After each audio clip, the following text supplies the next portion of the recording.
The flashing red and blue lights sliced through the darkness as Officer Daniel Brooks pulled up behind the rusted, battered sedan. His gut told him something was off. The car had been swerving just enough to warrant a stop. Maybe the driver was intoxicated, maybe just distracted. Either way, Daniel had been on the force long enough to trust his instincts. The night was cold, the kind that made every breath visible in the air. A light drizzle misted his windshield. He radioed in the stop, then stepped out of his cruiser. His boots crunched against the wet pavement as he walked toward the vehicle. Then, he saw him. The driver, no, a kid, was barely old enough to have a license. 16. 17. His hands gripped the wheel tightly as if bracing for impact.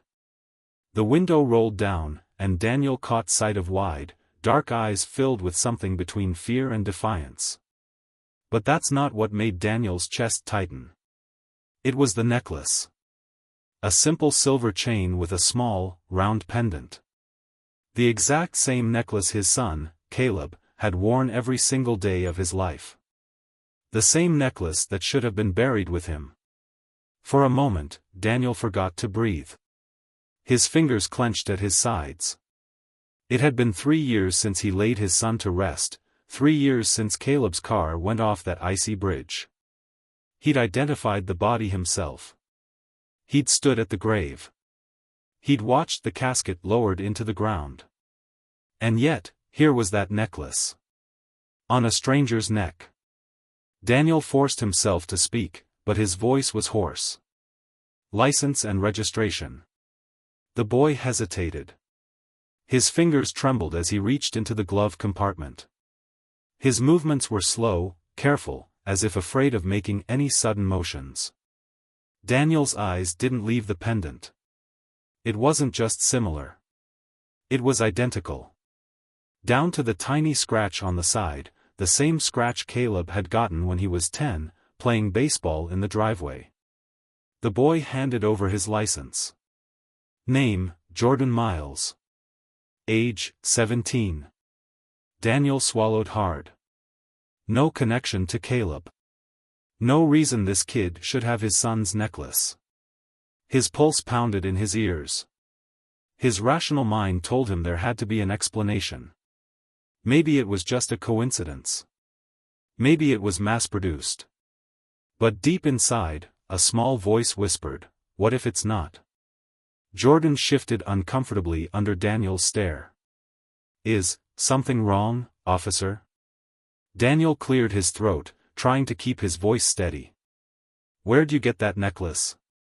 The boy's fingers instinctively rose to the pendant, as if he hadn't realized it was visible. "This?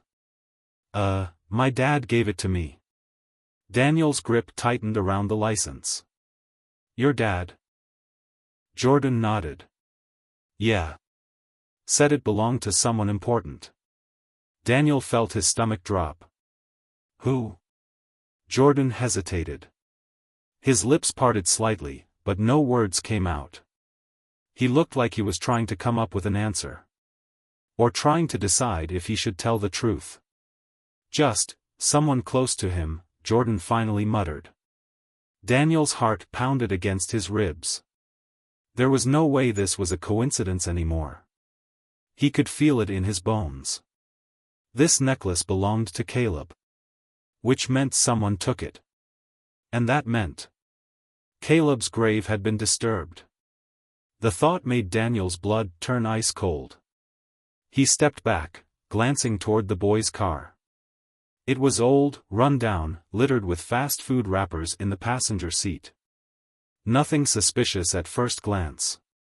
But now, he wasn't so sure. His fingers hovered near his radio. Should he call this in? Detain the kid? His training told him he needed more. He couldn't hold someone just because they had a necklace similar to his son's. But his instincts told him, this kid was hiding something. Daniel took a deep breath, trying to keep his emotions in check. "I need you to step out of the car." Jordan froze. His hands gripped the wheel tighter. "Is there a problem?" The boy's voice was tight. I just need to ask you a few more questions. Jordan's gaze darted to the rearview mirror, then back at Daniel. His breathing quickened. He looked like a cornered animal. And then, he bolted. The car screeched as Jordan slammed his foot on the gas, tires spinning against the wet road. Daniel barely had time to react before the sedan lurched forward, nearly clipping him as it sped off. Damn it. He lunged for his radio. Dispatch, suspect fleeing traffic stop. Heading west on Holloway. Requesting backup. He sprinted back to his cruiser, adrenaline surging through his veins. The last time his heart had pounded this hard was the night he'd gotten the call about Caleb's accident. He slammed the gas pedal, sirens wailing into the night as he chased after Jordan's car. Why did he run? What was he hiding? And how in the world did he have Caleb's necklace? Daniel's grip tightened on the wheel. He was going to find out. No matter what it took. The police cruiser's sirens screamed through the night, red and blue lights flashing against the wet asphalt. Officer Daniel Brooks gritted his teeth, his grip tightening on the wheel as he pursued the rusted sedan down Holloway Road. Rain slicked the streets, making every turn dangerous. The sedan's tires skidded as the driver, Jordan Miles, veered sharply, trying to lose him. Daniel's heart pounded. This wasn't just another runaway kid. This boy had his dead son's necklace. And he had run the moment Daniel asked about it. Something was very, very wrong. Daniel grabbed his radio. Dispatch, suspect is fleeing westbound on Holloway. Plate number, 4XK72. The sedan suddenly swerved left, veering off the main road and onto a narrow side street. Daniel cursed and turned hard, the cruiser's tires barely gripping the wet pavement. Jordan's car skidded, clipping the edge of a trash bin, sending it crashing onto the sidewalk. The sedan wobbled but kept going. Daniel clenched his jaw. This had to end before someone got hurt. Think, Brooks. The street ahead was a dead end. The kid either didn't know that, or he was desperate. Daniel slowed just a fraction, anticipating the moment Jordan would realize he had nowhere left to go. The sedan sped toward a tall chain-link fence, the metal glistening in the streetlights. And then, brakes screeched.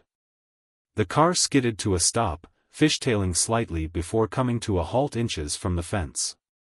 Daniel hit his brakes, tires sliding, and threw the cruiser into park. He jumped out, gun drawn. Hands where I can see them. Now. For a moment, there was silence. The rain pattered against the metal of both vehicles. Steam rose from the hoods. Then, the driver's door slowly creaked open. Jordan stepped out, hands slightly raised, chest rising and falling rapidly.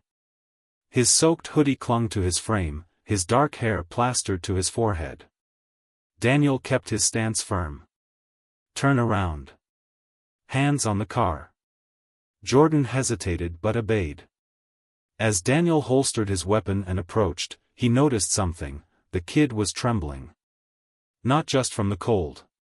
From something deeper. Daniel patted him down, checking for weapons. The kid was clean. Why'd you run? Daniel demanded. Jordan didn't answer.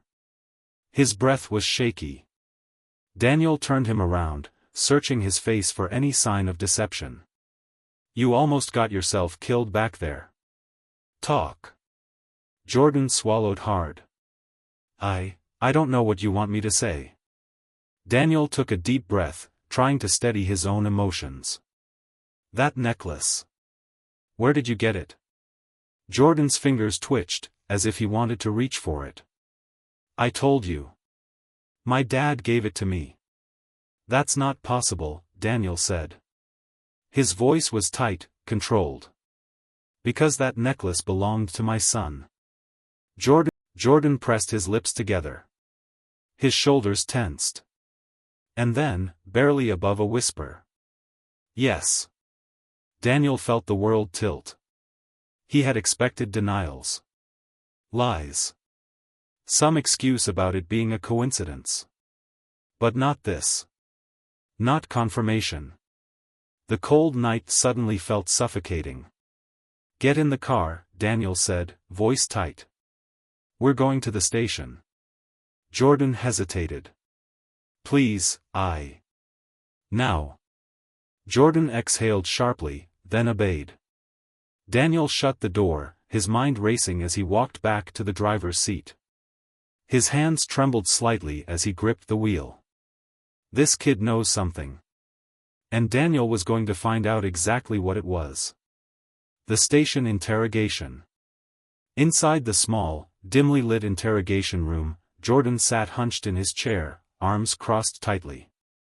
The fluorescent light buzzed overhead. A disposable coffee cup sat untouched in front of him. Daniel sat across from him, hands clasped together. His police badge lay on the table. They had been sitting like this for nearly 10 minutes in silence. Daniel had learned long ago that silence could be more powerful than shouting. People cracked under it. It forced them to confront their own thoughts. Jordan shifted uncomfortably. His foot tapped against the floor. Finally, Daniel spoke. "Tell me everything." Jordan looked down. "I can't. You ran from a cop. You're sitting in an interrogation room. And you're wearing a necklace that belonged to my son," Daniel said, his voice steady but firm. "So yes, you can." Jordan's jaw clenched. "You wouldn't believe me." Daniel leaned forward.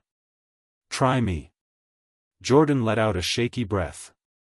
He stared at the necklace in his hands for a long moment. And then, finally, "I didn't steal it. I swear." Daniel narrowed his eyes. "Then where did you get it?" Jordan's fingers curled around the pendant. "My dad, he didn't exactly give it to me. I found it. In his stuff. A few weeks ago." Daniel frowned. "Your dad had it?" Jordan nodded. "Yeah." He hesitated. "I don't know where he got it from. But when I asked him about it, he got weird. Like, really weird. He told me to forget about it." Daniel's heart pounded. "What's your dad's name?" Jordan hesitated again. "Stephen. Stephen Miles." Daniel's blood ran cold. Stephen Miles. That name wasn't unfamiliar. He had been a suspect 3 years ago. In Caleb's case. But back then, there hadn't been enough evidence. Just a bad feeling. Stephen Miles had been questioned briefly but was ruled out. Now, Daniel's pulse thundered in his ears. Had they let the real suspect walk free? Had Stephen Miles stolen something from Caleb's body? Or worse, had he been involved in his death? Daniel's stomach churned. "Where's your dad now?" Daniel asked, voice tight. Jordan's eyes darted away. "I don't know." Daniel could tell he was lying. He took a deep breath. "Jordan, listen to me. If your dad has anything to do with my son's death, I will find out." Jordan looked up sharply. His lips parted slightly. Daniel caught something in his expression, fear. Not just fear of getting caught. Fear of the truth. Jordan swallowed hard. I think he might be hiding something. I don't know what. But." Daniel leaned forward. "But what?" Jordan hesitated. Then, finally. "I think he lied about where he was the night Caleb died." Daniel's breath caught in his throat. For 3 years, he had believed his son's death was an accident. But now, staring at the boy across from him, he felt something stir deep in his gut. Something dark. Something he hadn't felt in a long, long time. Doubt. The interrogation room felt smaller now. The dim fluorescent light buzzed overhead, casting sharp shadows on the walls. Daniel Brooks stared at the kid across from him, Jordan Miles. A boy who had been running. A boy who had his dead son's necklace. And now, a boy who had just admitted something that sent a chill down Daniel's spine. "I think my dad lied about where he was the night Caleb died." Daniel exhaled slowly, steadying his voice. "You'd better explain that."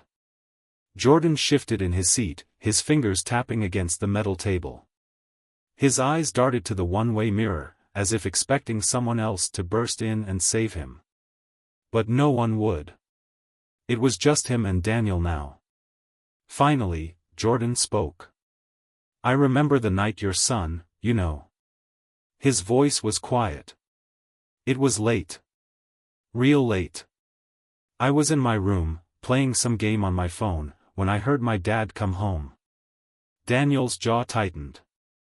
"What time was that?" Jordan hesitated. "Around. I don't know, 2 in the morning.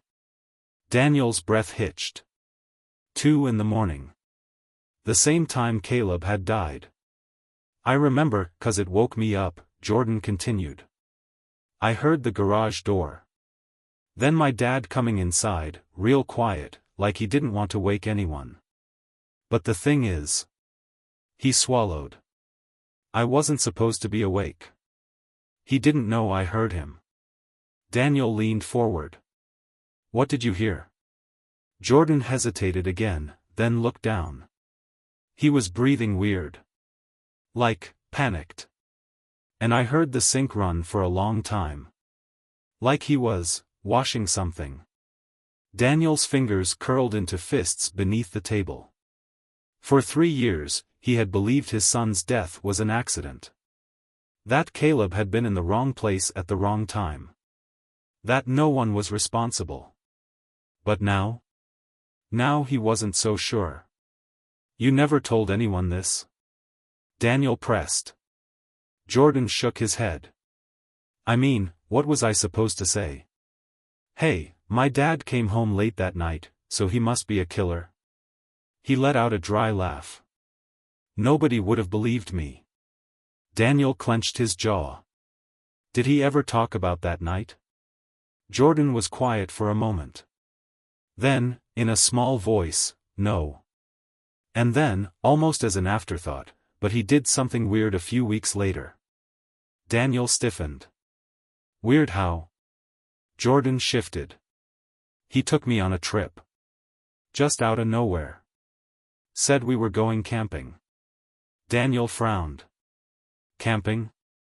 "Yeah." Jordan nodded. "But here's the thing, we didn't do anything. We just drove. For, like, hours.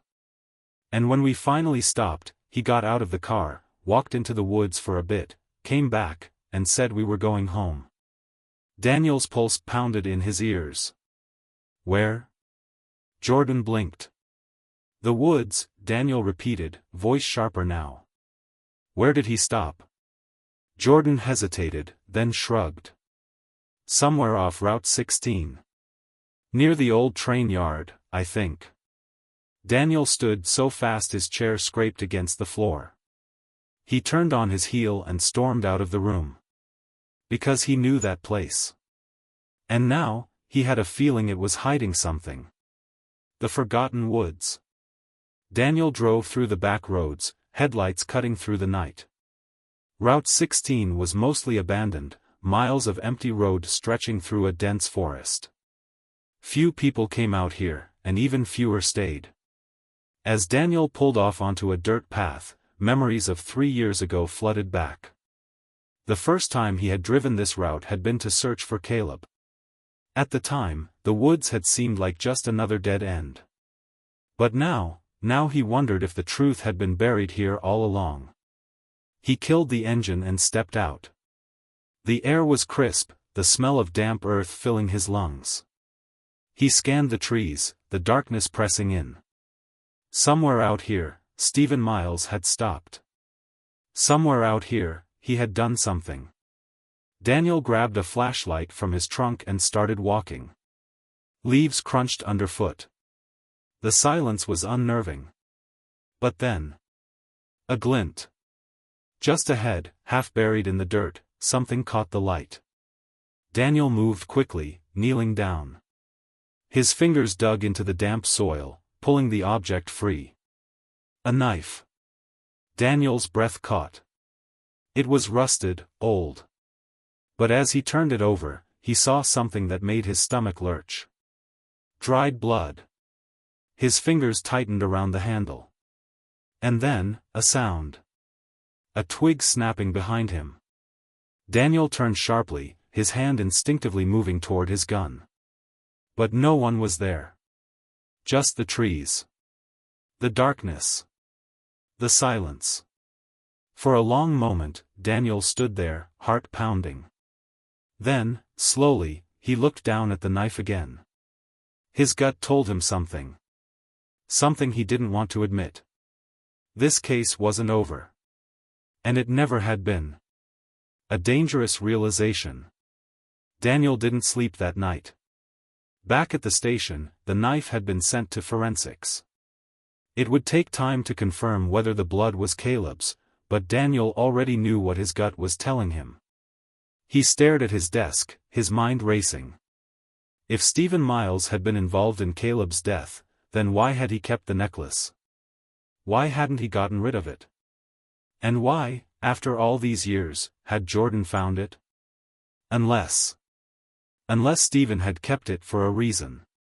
Unless it wasn't just a trophy. Unless it was a message. Daniel's blood ran cold. He grabbed his phone and dialed a number. It rang once. Twice. Then. Brooks. It was Captain Reynolds. "I need a warrant," Daniel said, voice firm. "For Stephen Miles." There was a pause.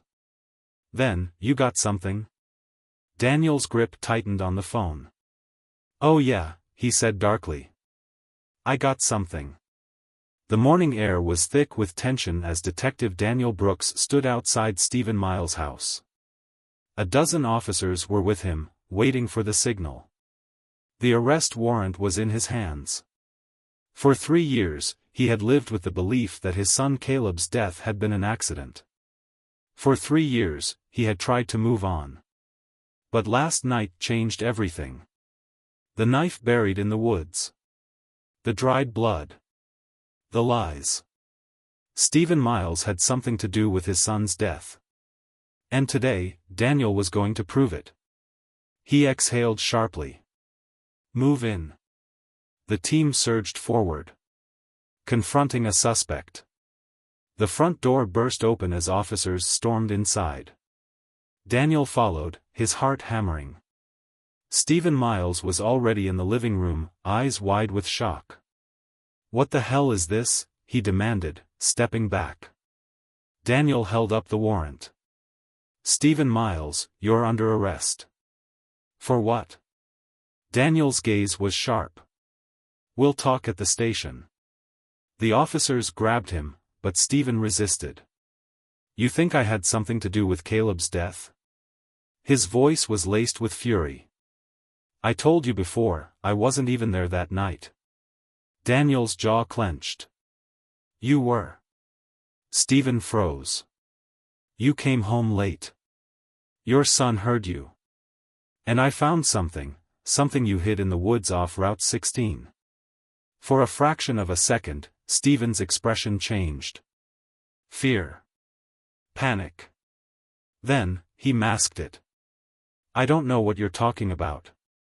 Daniel stepped closer. "Oh, I think you do." The interrogation.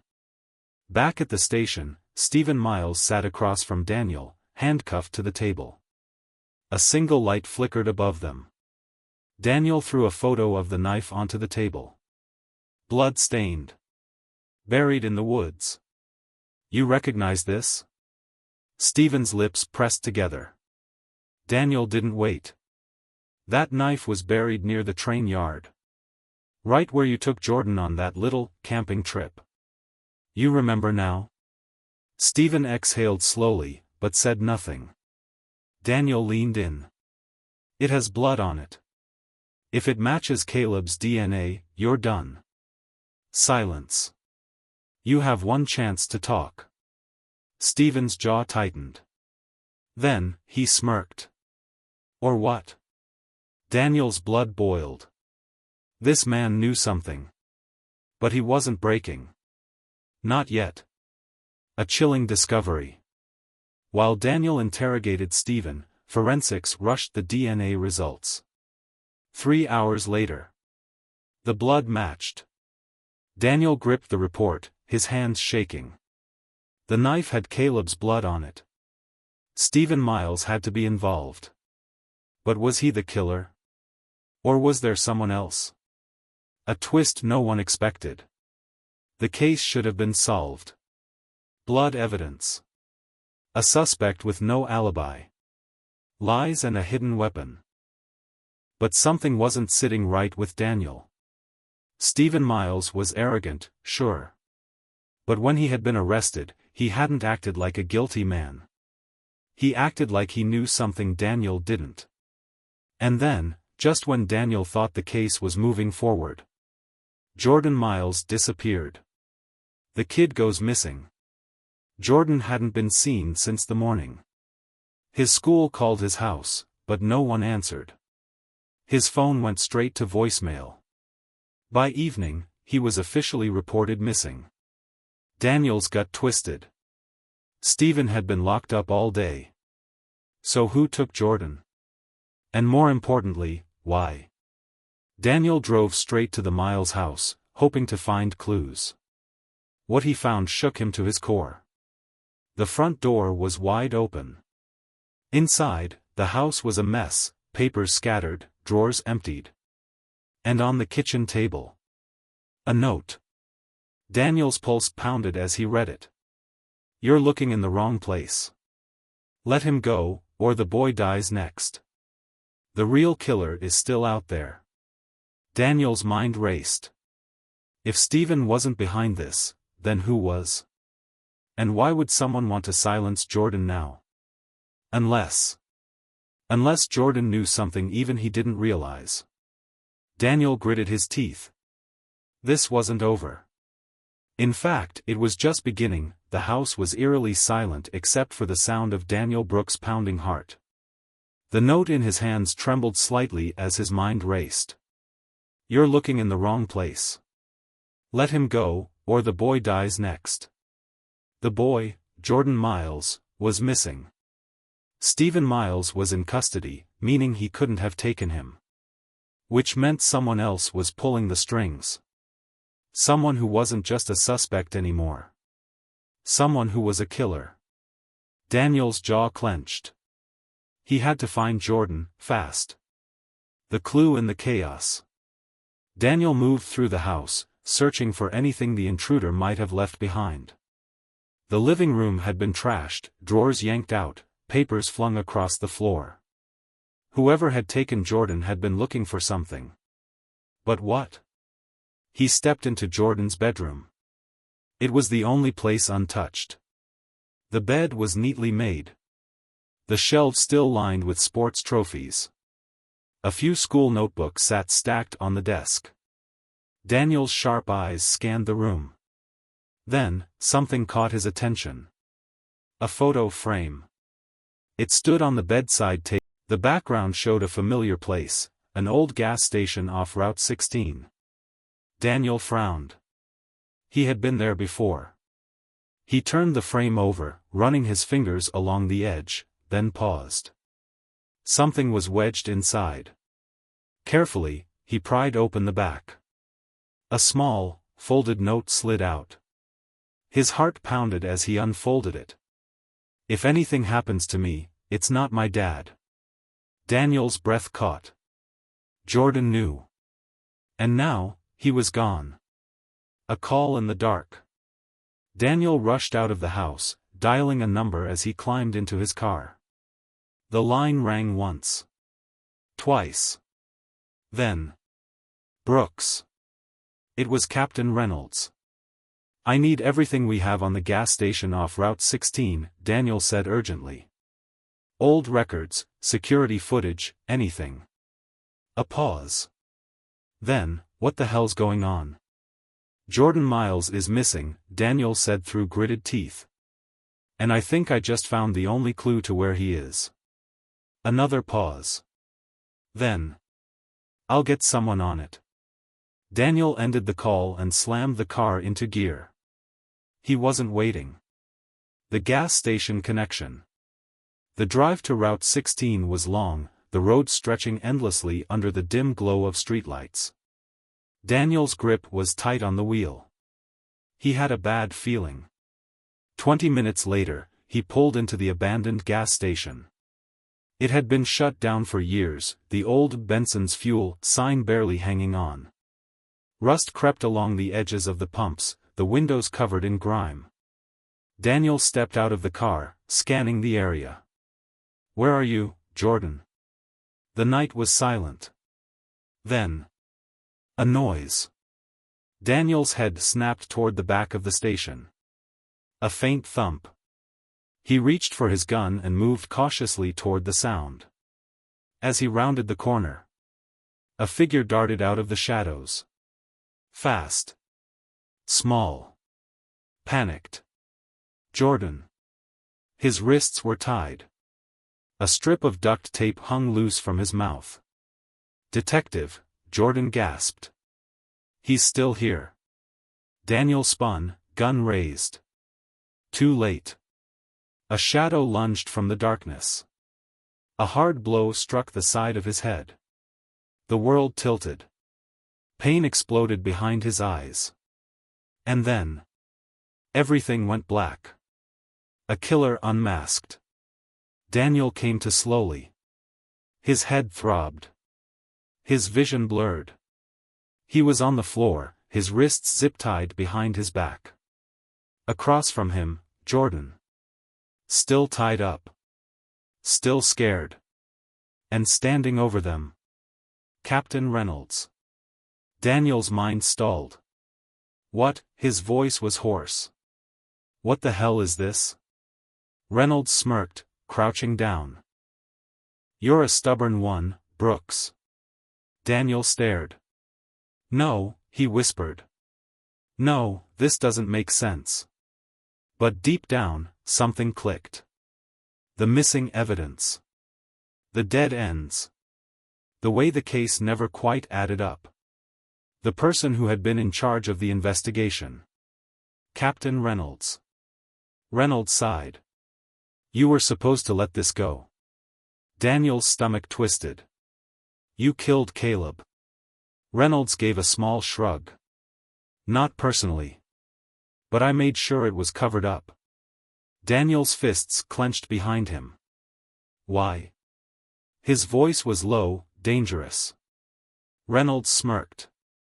"Because your son wasn't as innocent as you thought." Daniel's body went rigid.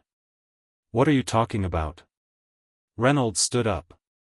3 years ago, Caleb was at the wrong place, wrong time. He saw something he shouldn't have.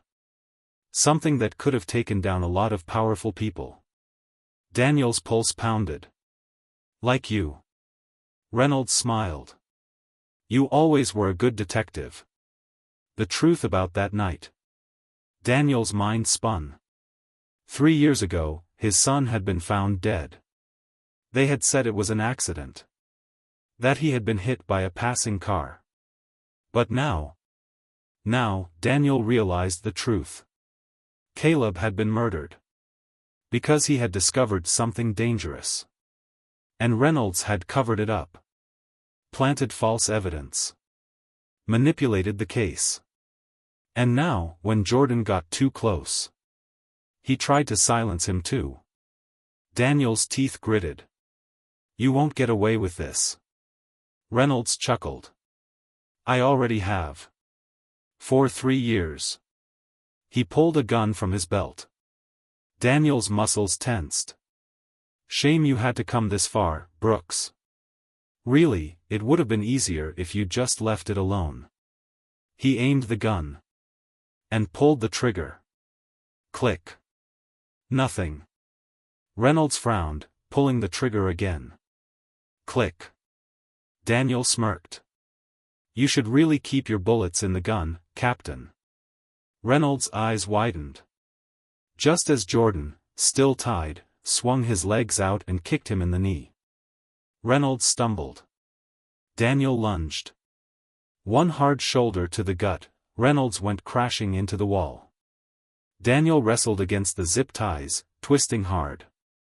Snap. His hands were free. Reynolds scrambled, reaching for his backup gun. Daniel swung. A hard punch to the jaw. Reynolds hit the floor. Out cold. Daniel exhaled sharply. His heart hammered. Then, he turned to Jordan, quickly untying him. Are you okay? Jordan nodded, shaking. Yeah. But, he glanced at Reynolds.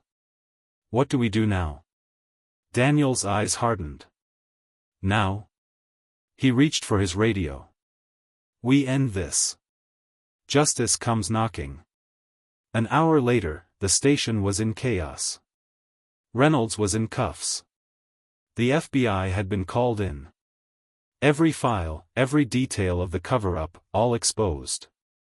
Stephen Miles, still in custody, was cleared of all charges. And Jordan? Jordan was finally safe. Daniel placed a hand on the boy's shoulder. You did good, kid. Jordan looked up at him. So did you. Daniel let out a breath. For 3 years, he had lived in the dark. Now, finally, the truth was out. The flashing red and blue lights lit up the night as FBI agents swarmed the abandoned gas station.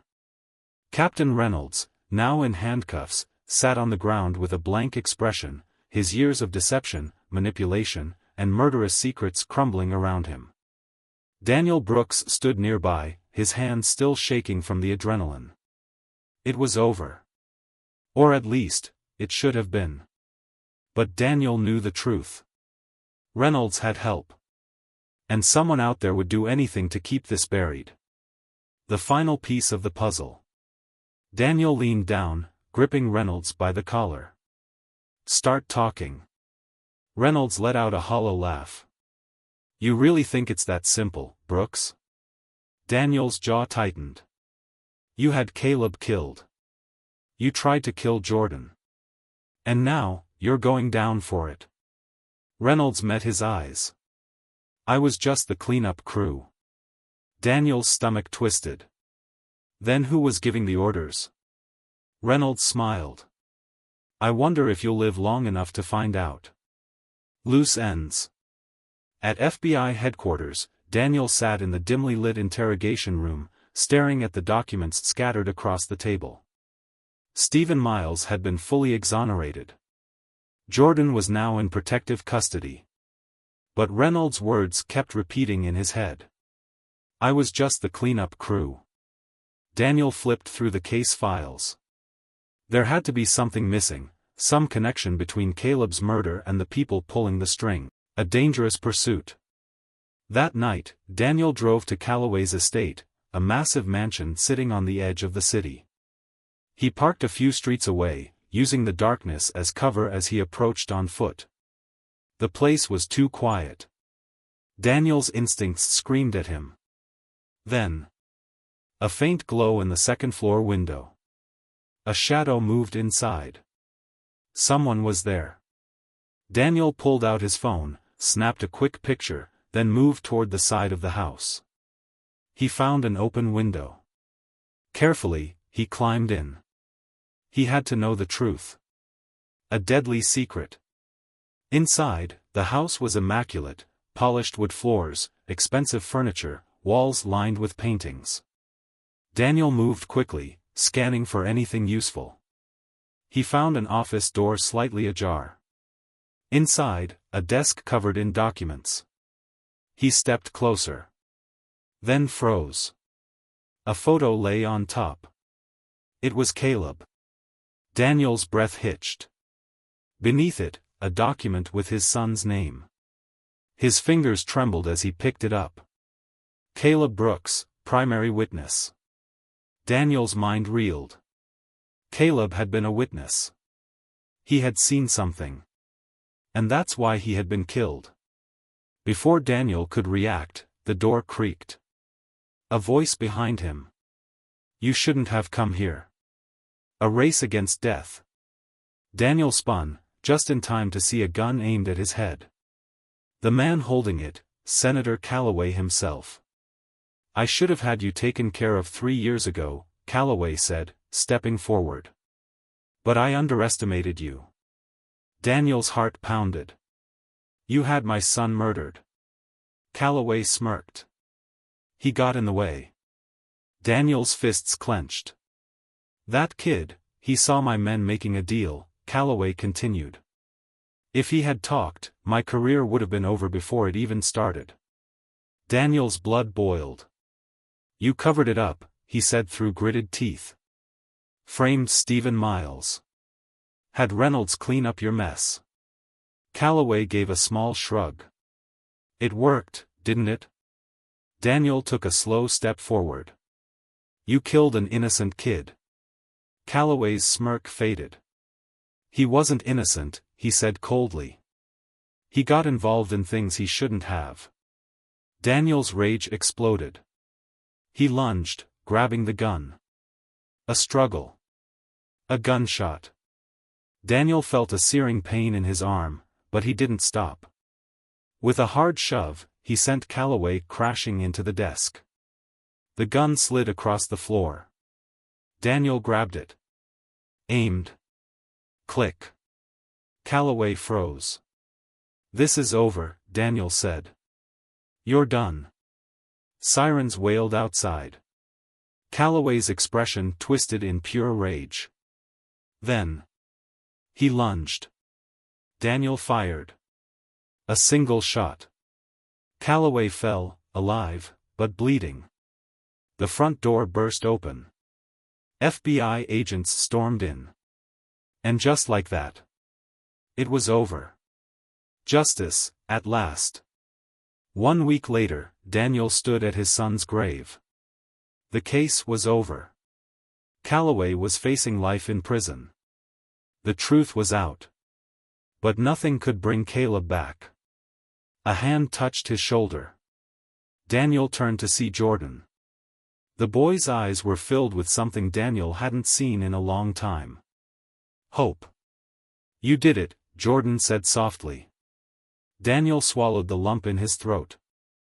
"No," he murmured. "We did it." Jordan managed a small smile. And for the first time in 3 years, Daniel finally felt at peace. The true mastermind was revealed, Senator Calloway. Caleb was killed because he witnessed something dangerous. Daniel confronted Calloway, and took him down. Justice was finally served.